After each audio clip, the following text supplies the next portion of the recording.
Next, we'll go to estate planning. And estate planning is another area where, yes, a beneficiary sweep is important, but there are also some additional elements that you need to consider. For example, it's very common for your spouse to have your financial and healthcare power of attorney.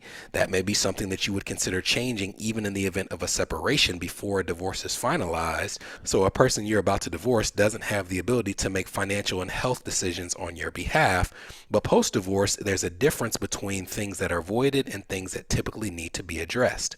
For example, with a will, and you would need to confirm this with an estate planning attorney in your state, it is not uncommon for any gifts to a now former spouse to be voided after a divorce. So if, for example, in Ron Swanson's will, it currently says that all of the gold that he possesses is going to go to Diane Lewis, after their divorce, that planned gift may be voided even if he hasn't revoked the other elements of that will.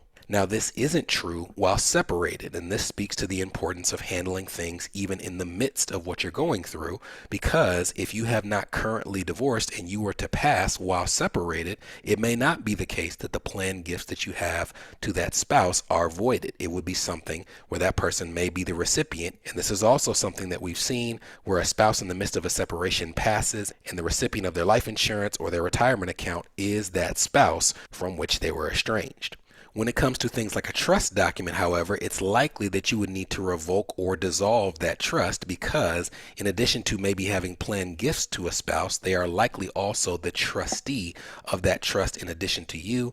So in most cases that I have seen, an attorney is going to recommend the dissolution of a trust, revocable or irrevocable, in the event of a divorce.